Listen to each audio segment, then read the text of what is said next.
Hello, Bill Molyneux here for Bill's History and Wargame World. Well, we're getting back to some miniature wargaming. I've taken down Arnhem.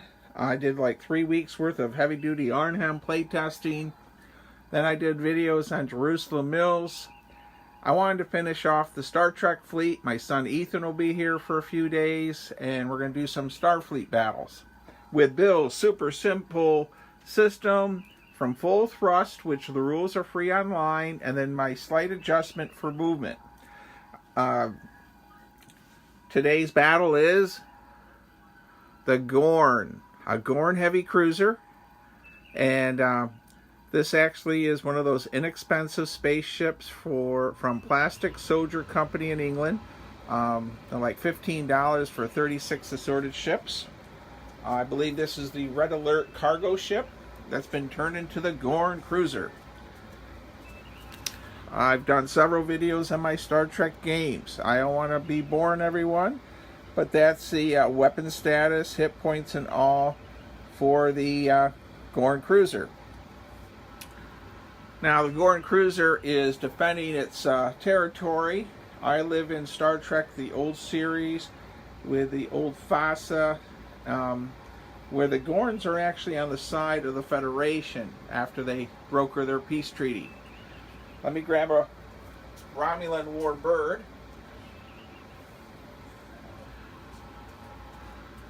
So here's our Romulan war bird. It's smaller than the War Eagle, and it does not have good speed or hit points. It does have a plasma bolt, and it does have a cloaking device.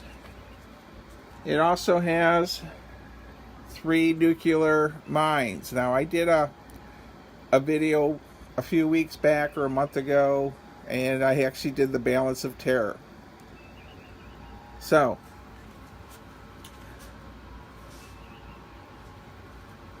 we are going to prepare to start.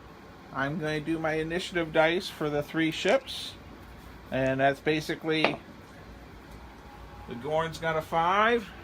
High die goes first. Warbird 2 is a 6. And Warbird 1 is a 3. Okay. Well, I hope you're going to enjoy this one quick battle. So the 6 goes first. I'm going to pause the camera. Alright, my commander of Warbird number 2 has decided to do 3 dice. It has a movement of up to 3 dice with no pivot, and we're going to go up 11 inches, and that's straight. So that's Warbird has gone, and it now can fire. So it's arming its plasma torpedo. We are going to measure from stand to stand at 19 inches. On Bill's super simple system, plasma torpedo at 19 inches is 5 or 6 to hit, causing 2d6. So, we'll take our trusty Peter dice. With a 5 or a 6, we roll the 1. So our plasma torpedo missed. Well, that's not too good.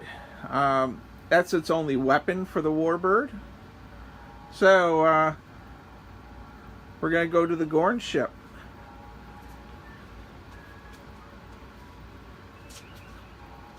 I have to think for a minute, so we'll pause the camera. Alright, well, the Gorn's ready to fire. And it cruised up to Warbird 2 that just fired. And the Gorn has an array of weapons. It has a missile launcher that is like a photon torpedo. So we're going to launch 1 missile, and we're at the 6-inch range. So these are 3 through 6. We missed with a 2. Alright, we got 2 forward phaser banks at 2 strength, and that will cause, and unfortunately it did a total of 4 points into the Warbird for its phasers. For the 2 strength, it has another 2 strength. That's 5 points. And then last but not least, it has phasers 1's strength. And so this Warbird took a total of 7 phaser hits, which is, we'll bring our Warbird over and we'll mark out 7. 1, 2, 3, 4, 5, 6, 7. It has 1 hit point left, and the plasma generator is gone, warp speed is gone, its cloak is gone, so it's pretty much totally disabled. Alright, let's see what happens with our other Warbird. It's going to move 2d6, 7 inches, and then use 1 die for its pivot. Plasma torpedo stand to stand at 11. So 4, 5, or 6. We rolled a 6 that time. There it is. So the plasma hit the Gorn ship. And let's see what kind of damage. 3d6. 12 points. The Gorn's a heavy cruiser. Has lots of hit points.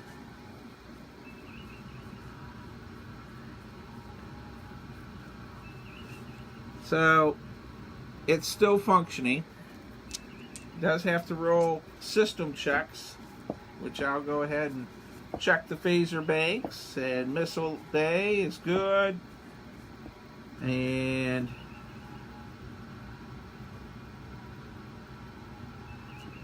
it didn't sustain any damage whatsoever as far as specialty hits.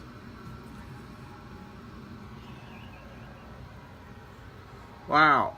So that plasma generator takes a turn to charge. So I'm going to pause the camera here.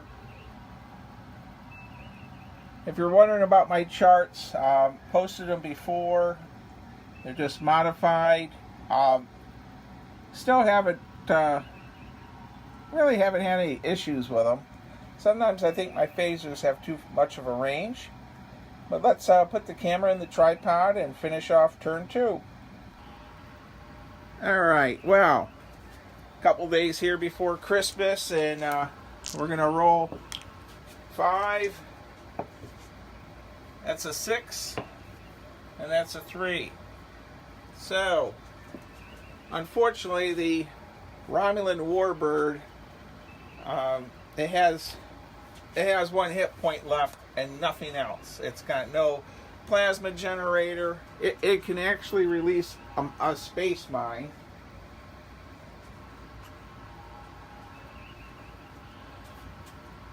So we will release a mine. Any ship passing through that mine will suffer 2d6 worth of damage. But the Gorn is basically going to turn, and of course it's got 5 dice worth of movement, so I know it can make it up there. And we're going to have the Gorn fire, and once again it has still has another missile, and 3 sets of phasers, and 2 phaser 1s also. So we'll fire the missile first, and the missile is a hit this time.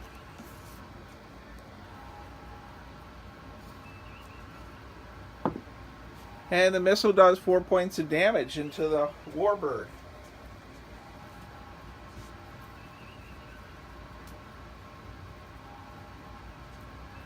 That's not good for the Warbird, and then it's going to open up with its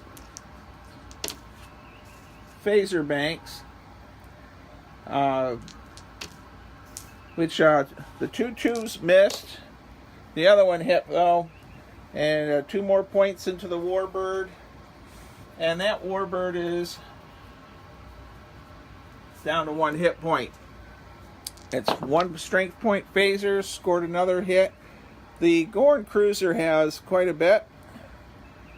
So as you can see, and we fired another one of our missiles. So that warbird is gone. So strength points wise, the Gorn cruiser is actually worth 205 points.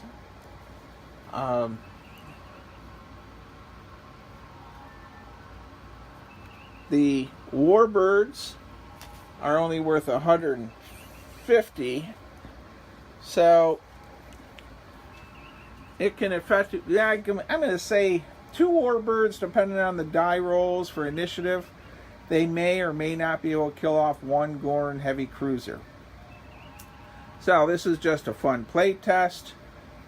Throwing out some Star Trek. I have my fleet rebuilt and half a dozen ships for each side, just for fun, with Bill's simple system.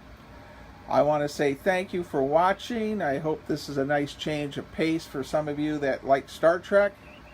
And stay safe, be kind, be courteous. Happy holidays to you.